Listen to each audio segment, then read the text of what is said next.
어버이날은 지났지만 교회적으로는 오늘은 어버이 주일입니다. 그런데 먼저 좀 말씀을 드리자면 제가 설교가 준비가 너무나 힘들었습니다. 왜냐? 어느 자식치고 부모님에 대한 이야기를 하고 효도에 대한 이야기를 하면 마음이 무겁지 않은 사람이 있겠습니까? 게다가 그걸 설교를 해야 되는데 저도 마음이 많이 무거웠습니다. 그래서 설교 준비하기가 상당히 힘들었습니다. 그래서 오늘은 여러 가지 그냥 이야기들을 조금 이렇게 나누는 그런 시간이 되었으면 좋겠고요. 또 이 어버이날 설교가 또 어려운 이유 중에 하나는 결론이 이미 다 나와 있잖아요. 그렇죠? 순종하라, 복종하라, 최선을 다하여 사랑하라. 뭐 이렇게 결론이 다 나와 있는 설교를 아마 제 나이가 48살인데 그 전부터 50년 이상 신앙생활을 해 오신 분들은 최소한 50번은 그 설교를 들으셨을 거 아니에요. 해 아래 새 것이 없다고 하지만 어버이날 설교, 제가 무슨 큰 능력이 있어서 깜짝 놀랄 감동적인 설교를 할 수 있겠습니까? 그래서 제가 고민하다가 마음을 비웠습니다. 그냥 성경에 있는 거 그대로 말씀드려야 되겠다 생각을 했습니다. 그러니까 오늘은 설교 때 기대하지 마시고 들으세요. 저는 오늘 특별히 드릴 말씀이 없습니다. 그저 여러분이 다 아시는 이야기를 여러분들이 다시 한번 확인해보는 그런 시간 되었으면 좋겠습니다. 그래서 제가 이야기를 좀 몇 개를 하려고 합니다. 성경의 이야기 아니지만 한 3가지 이야기 정도를 할 건데 그 이야기를 통해서도 어버이날 효도에 대해서 충분히 여러분들께서 깨닫고 돌아가실 거라 생각이 듭니다. 첫 번째 이야기입니다. 반포지효라고 하는 사자성어가 있습니다. 반포지효. 제 1부 예배 때 이거 무슨 뜻인지 아십니까? 그랬더니 아신대요. 보니까 중앙중학교 국어 선생님이시더라고요. 이 반포지효는 어떤 새에 대한 이야기입니다. 퀴즈. 어떤 새일까요? 오호! 대단하신 상식이십니다. 맞습니다. 까마귀 이야기입니다. 까마귀 이야기. 아실 것 같아요. 반포지효. 이게 뭐냐면은 이 반은 돌아오다, 돌이키다라고 하는 의미고 포는 먹이다라고 하는 뜻이에요. 그러니까 까마귀가 돌아와서 먹인다는 거예요. 뭐로? 효도하면서. 이게 무슨 이야기냐면요. 이밀이라고 하는 중국의 사람과 연관된 이야기예요. 지금으로부터 한 2000년 전의 이야기입니다. 전국시대에 진나라에 무제라고 하는 황제가 있었습니다. 무제라고 하는 것처럼 아주 그냥 힘이 대단한 사람이었어요. 근데 이 사람이 나라를 잘 다스리다가 이 이밀이라고 하는 사람에게 너 와서 나를 좀 도와라 라고 이야기를 합니다. 그랬더니 이 이밀이라고 하는 사람이 싫다는 거예요. 아니 출세인데 성공인데 게다가 무시무시한 왕이 와서 일 좀 해! 이랬는데 어찌 감히 거절할 수 있겠습니까? 근데 이 이밀이라고 하는 사람이 거절을 합니다. 그래서 이 무제가 화가 났어요. 그래가지고 막 노발대발하니까 하는 얘기가 저희 집에 연세가 많으신 할머님, 조모님이 계십니다. 왕이시여 부탁하건대 까마귀도 어디 갔다가 돌아와서 자기 늙은 어미새를 먹을 것을 갖고 와서 먹이는데 사람인 제가 우리 할머니 어떻게 두고 제가 떠나겠습니까? 까마귀가 어미새의 은혜에 보답하는 마음으로 그렇게 먹이를 물고 와 봉양하는 것처럼 우리 할머니 돌아가실 그때까지만 시간을 좀 주시면 그 다음에 제가 와서 충성하겠습니다라고 이야기를 했답니다. 거기서 나왔던 표현이 바로 이 반포지효, 까마귀가 다시 되돌아와서 효도함으로써 자기 어미새를 먹이는 그 이야기인 겁니다. 실제로 이 까마귀가요, 명나라 말기에 이시진이라고 하는 사람이 본초강목, 이거 굉장히 유명한 책인데 거기에서 이 까마귀에 대해서 뭐라고 설명을 하냐면은 까마귀는 부화한 지 60일 동안은 어미새가 새끼에게 먹이를 물어다 주지만 이후 새끼가 다 자라면 먹이 사냥에 힘이 붙인 그 어미를 먹여 살린다고 한다 라고 기록을 해놨습니다. 그리고 실제로 이 까마귀 같은 이런 새들은요, 먹이 사냥을 잘 못하는 이른바 나이 들고 병든 새들을 배려해주고 우대해주는 게 진짜 동물의 질서라는 거예요. 와, 제가 이 이야기는 알았었던 이야기지만 다시 한번 자료를 찾아보면서 와, 까마귀가 사람보다 낫다, 그 생각을 했습니다. 우리 좌우 앞뒤에 계신 분들에게 이렇게 얘기했으면 좋겠습니다. 까마귀보다는 나은 사람이 됩시다.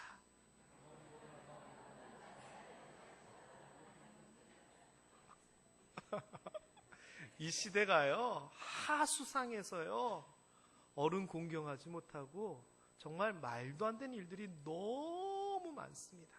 그러면 개보다 못하다는 소리는 들어보잖아요. 사람들이 그렇게 막 천륜에 어긋나면 까마귀 생각하면 새보다 못하다라고 얘기해야 됩니다.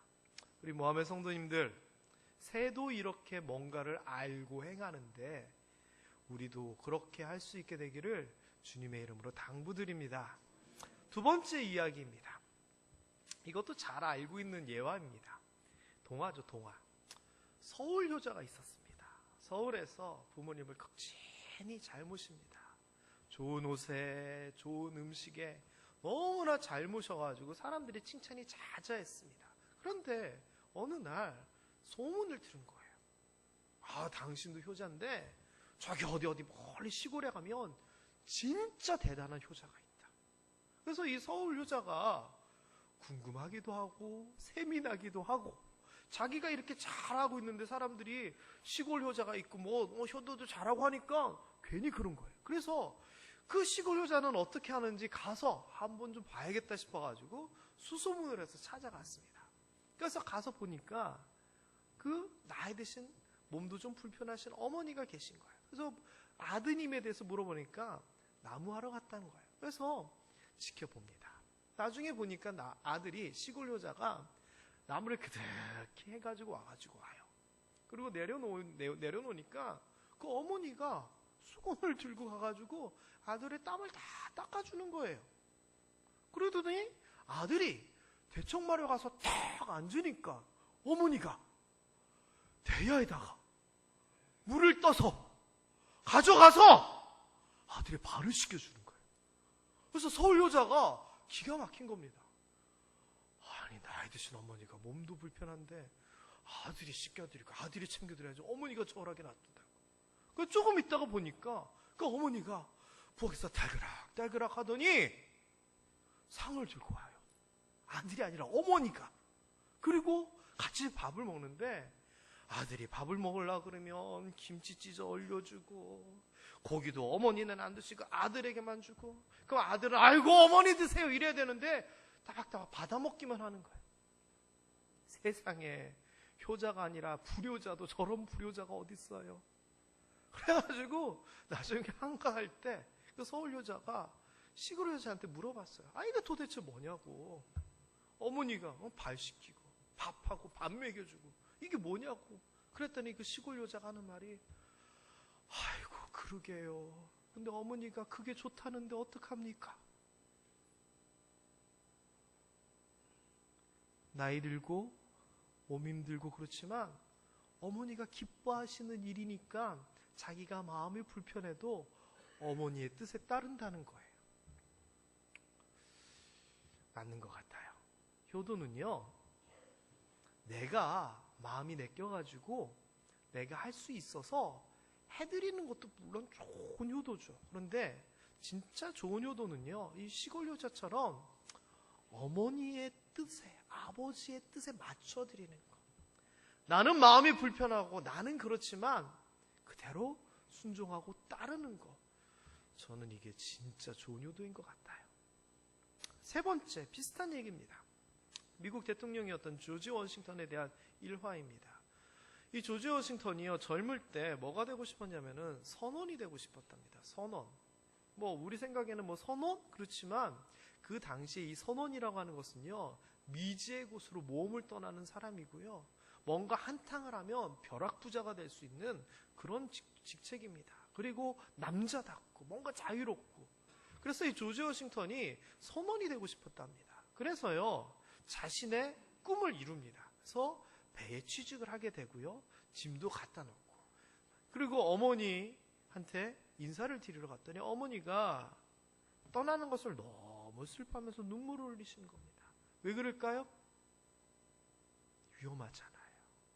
멀리 떠나가잖아요. 눈물이 흘리시는 모습을 보고 조지 워싱턴이 이랬답니다. 자기 하인에게 배에 가서 내 짐을 가져와라. 어머니를 슬프게 하면서까지 내 꿈을 쫓을 수 없다. 효도는요, 부모님을 위해서 자신의 것을 때로는 포기할 줄 아는 거예요. 이게 효도라고 생각합니다. 제가 준비한 이야기 3개가 이렇게 일찍 끝나버렸네요. 어떡하죠? 그냥 설교 끝낼까요? 제가 다른 여러 가지 이야기를 할 수도 있겠지만 이거보다 더 확실하고 정확한 효도에 대한 이야기가 어디 있겠습니까? 말씀 마칠까요? 그러면 제가 준비한 거 조금만 더 할까요? 네, 그럼 하겠습니다. 마치자 그러면 어쩔까 조마조마했습니다, 사실 저는. 자, 성경에서는 효도에 대해서 우리가 다 잘 알고 있는 내용이지만 제가 좀 의미를 좀 정리를 좀 해봤습니다. 첫 번째, 에베소서 6장 1절에 보면 같이 읽어볼까요? 시작. 자녀들아, 주 안에서 너희 부모에게 순종하라. 이것이 옳으니라 라고 얘기합니다. 자, 그런데 성경에서 부모님에 대한 이야기를 하면서 자녀들에게 이야기할 때 항상 뭐냐? 이 문법적인 시제를 가지고 얘기를 하면 명령입니다. 명령. 하는 게 좋다가 아니라 항상 명령을 얘기합니다. 다시 얘기하면 하나님의 지엄한 명령이 뭐냐? 효도, 순종, 청종이라는 겁니다. 그런데 게다가 뭐라고 얘기하냐면은 그것이 옳다라고 얘기를 합니다. 이 말은요, 공동번역, 에베소서 6장 1절 공동번역에 보면 마땅히 해야 될 일이다 라고 마땅이라고 하는 단어를 이야기합니다. 그래서 저는 효도가 뭐냐라고 얘기했을 때 이렇게 정리하고 싶습니다. 효도는 그리스도인의 의무이다.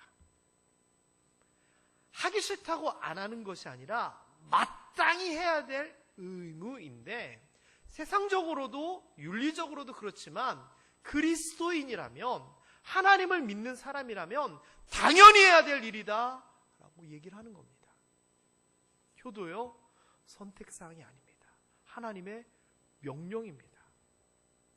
두 번째, 출애굽기 20장 12절 읽어봅니다. 시작.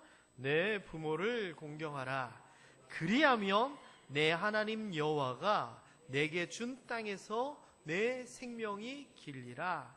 공경하라. 또 명령이잖아요. 그런데 이 하나님의 명령을 잘 지키면 어떻게 되냐?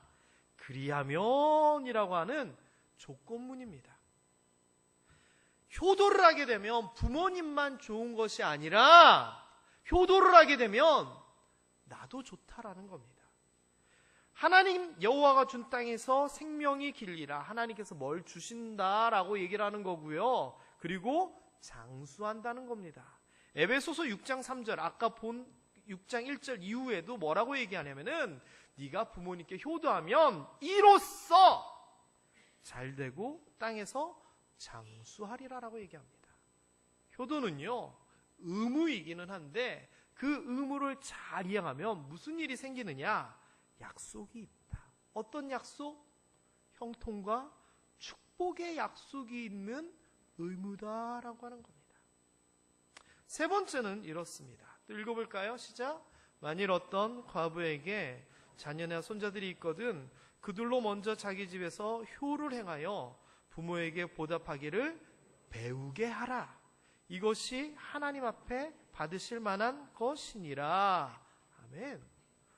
효도는요, 그냥 내가 마음속에서 우러나와서 하는 그런 거이기도 하지만 그렇게 효도할 수 있게끔 부모가 가르쳐야 된다는 겁니다. 그래서요, 효를 행하여 부모에게 보답하기를 배우게 하라라고 이야기를 하는 겁니다. 제가 지난 주 중에 저희 하경이 얘기를 했습니다. 어린이날 관련돼서 어버이날 얘기를 했는데 앞에 얘기만 하고 뒤에 결론을 제가 말씀을 안 드렸어요. 결론까지 얘기를 좀 해드리겠습니다. 5월 5일 날 어린이날이죠. 저희 아들 지강이는 이제 중학생이 됐습니다. 그래서 어린이날 해당이 안 됩니다. 그래서 혼자 어린이날을 맞이하게 되는 우리 딸 하경이가 있어요. 큰일 났다. 있네요. 오늘따라 왜 있지? 에이, 몰라요. 할래요. 하경이가요, 이번 어린이날 엄청 유세를 떠는 겁니다. 뭐만 있으면 어린이날이니까. 뭐 이렇게 해달라. 어린이날이니까. 어린이날. 어린이. 그래서 제가 다 받아줬습니다. 그래서 받아주고 나서 5월 7일 날 제가 뭐를 얘기했냐면은 너 어린이날 그렇게 했으니까 어버이날 두고 보자. 선물 아빠 기대하겠다. 그런데 이번에 선물 뽀뽀로 때우고 편지로 때우고 이거 필요 없다. 너 용돈 있으니까 그 용돈으로 제대로 선물해라. 아빠 기대한다. 제가 선언을 했습니다. 그리고 5월 8일 날 아침에 학교 가기 위해서 깨웠습니다. 보통 자기 엄마가 깨우면은 어쨌거나 잘 일어나는데 제가 깨우면은 아빠인 줄 아니까 만만하니까 막 이러고 막 발로 차고 막 그래요. 좀 재밌어요. 그날도 그러더라고요. 그래서 제가 한마디 했죠. 오늘 어버이날이다. 빨리 일어나라. 그랬더니 가만히 있어요. 그래서 제가 또 얘기했죠. 어버이날이니까 하경아 선물 뭐 준비했겠지? 자는 척을 하더라고요. 깨웠어요. 어쨌거나. 그리고서는 아침을 먹으려고 이렇게 하는데 저한테 하는 얘기가 억울한 표정을 지면서 자기는 마트로 혼자 갈 수도 없고 차를 타고 어떻게 할 수도 없기 때문에 선물을 도저히 살 수가 없다라는 거예요. 말은 맞잖아요. 그래서 제가 이렇게 얘기했죠. 걱정하지 말라고. 아빠가 데려다 줄 거라고. 거기서 사면 된다고. 이게 이제 제가 설교 때 했던 얘기예요. 그 다음에 어떻게 됐느냐. 수요 예배 때 제가 이 이야기를 하고 수요 예배 끝나고 진짜로 하경이를 데리고 마트로 갔어요. 왜? 선물 받아 먹겠다고. 갔더니 마트가 문을 닫았더라고요. 수요일이라. 그래서 그 다이소라고 아시죠? 자파 파는 거? 거기를 가가지고 이것저것을 이제 보는 거예요. 지도 돈을 가지고 왔는데 더 웃긴 거는요. 10,000원을 가지고 왔는데 10,000원을 가지고 5,000원은 엄마 거를 사고 5,000원 아빠 거를 살 거래요. 그리고서는 엄마 화장대 위에 이제 저금하려고 하경이 돈인데 저금하려고 돈 5만 원짜리가 있었는데 예배 끝나고 우리한테 물어보지도 않고 혹시나 5만 원을 더 갖고 왔다고 엄마 화장대에서 5만 원을 챙겨왔더라고요. 그러면서 사주겠대요. 그래서 제가요 너무 웃기기도 하고 그러다가 차에다 시거잭에다가 이렇게 꽂아가지고 핸드폰을 충전할 수 있는 그런 것들이 있잖아요. 제 차에도 있어요. 근데 제가 그거를 5,000원짜리 딱 골라가지고 하경아, 아빠가 이게 너무 가지고 싶다. 아빠한테 어버이날 선물로 이거 사주면 안 되니? 된대요. 그래서 이거 엎드려 절받기도 아니고요. 뭐 이렇게 했어요. 근데 더 웃긴 거는요. 이제 아빠를 이걸 이제 사주고 엄마를 사준다고 이게 해결이 됐잖아요. 그 다음부터는 지가 갖고 싶은 거 막 집어넣더라고요. 그 장바구니에다가. 이제 지는 당당히 할 걸 했다 이거예요. 그래도 엄마한테 한 소리 들었죠. 여러분, 제가 왜 그랬냐면요. 물론 장난기도 좀 있고 그렇지만 이 본문 때문이에요. 아이가 10,000원이면 학교 끝나고 그 학교 앞에 있는 가게에서 얼마나 맛있는 걸 많이 사 먹을 수 있겠어요. 엄마 아빠한테 돈 달라고 하기도 그렇지만 하기도 자주 달라고 그러기도 좀 그렇기도 있지만 어쨌거나 자기한테 돈이 있는데 이 돈 쓰고 싶잖아요. 그런데 이 돈을 엄마랑 아빠를 위하여서 써라라고 가르치고 싶었어요. 그리고 그날 아침에 어떻게 하는 것이 아니라 이것을 위하여 미리 좀 생각하고 고민하고 준비를 좀 했으면 좋겠다, 이 마음도 사실은 있었어요. 올해 이렇게 가르쳤으면 내년도에는 달라질까요? 모르겠어요. 평생 제가 엎드려 절받기를 할지 모르겠지만 어른들이 제대로 알려주지 않으면 아이들은 배우지 못합니다. 다시 얘기하면은요, 아이들이 효도를 안 하는 것은요, 반은 부모님 책임입니다. 왜? 두 가지 이유입니다. 첫 번째 이유는 부모가 부모로서 역할을 잘 못해서 아이가 사랑을 못 느끼기 때문에 그럴 수가 있고, 두 번째는 어떻게 효도해야 될지를 배우지 못한 겁니다. 그래서 성경에서는요, 효를 행하여 부모에게 보답하기를 배우게 하라라고 이야기를 하는 겁니다. 여러분, 저는 팁을 알려드렸습니다. 내년도 어버이날 되면은 손주들, 특히 손주들한테 어린이날 선물 좋은 걸 해주시고, 그 다음에 아이고 조금 있으면 어버이날인데 우리 손주는 이 할아버지 할머니한테 무슨 선물을 해줄까 던지세요. 이거는요, 저도 그렇고 여러분도 그렇고 받는 게 목적이 아니라 아이가 그런 사랑의 마음을 표현하는 법을 배울 수 있도록 하는 겁니다. 여기 계신 자녀분들 점차 그렇게 효도를 배워나갈 수 있었으면 좋겠습니다. 자, 그렇기 때문에 효도는요, 의무인데 그냥 의무가 아니라 훈련이 필요한 의무인 겁니다. 여러분들이 자녀들을 잘 가르쳐서 효도 잘하는 자녀들 되었으면 좋겠고요. 그러면은 내가 효도받아서 좋은 곳에서 끝나는 것이 아니라 아까 앞에서 얘기했잖아요. 효도하는 자녀들 어떻게 한다고요? 하나님께서 잘 되게 해주신다 그랬잖아요. 장수하게 한다 그랬잖아요. 땅을 주신다고 하셨잖아요. 그 자녀들을 위하여 효도하게끔 우리가 만들어야 되는 겁니다. 자, 그 다음에 성경에서 말하는 효도, 또 이런 게 있습니다. 방금 봤던 그 본문인데 이 뒷부분에 이런 표현이 나옵니다. 효도하는 것을 배우게 하라 하면서 이것이 하나님 앞에서 받으실 만한 것이니라. 이게 무슨 의미예요? 하나님 앞에서 받으실 만한 것이다. 조금 애매합니다. 그래서 공동 번역을 보니까 자녀들이 효도를 하게 하고 그것을 가르치고 이런 것들이 하나님을 기쁘게 해드리는 일이다라고 하는 겁니다. 굉장히 중요한 표현인 것 같습니다. 효도라고 하는 것이 자녀로서의 마땅한 본분이 거기에 끝이 아니라 부모님을 기쁘게 하고 가정을 행복하게 하는 거기에서 그치는 것이 아니라 나아가 효도는 하나님을 기쁘게 하는 것이라는 겁니다. 왜 그럴까요? 효도가 하나님의 명령 뜻이잖아요. 그것을 잘 지켜서 행하니까 하나님께서 흐뭇한 겁니다. 내가 사랑하는 사람들이 내 말을 잘 듣고 아름다운 가정에서 행복하게 사는 거 하나님 아버지의 입장에서 보시기 흐뭇할 겁니다. 그렇기 때문에요, 효도는요, 우리 인간에 대한 관점 이 한계를 넘어서서 하나님을 기쁘시게 하는 의무입니다. 여기에 대해서 오늘 본문 말씀에서도 똑같이 얘기합니다.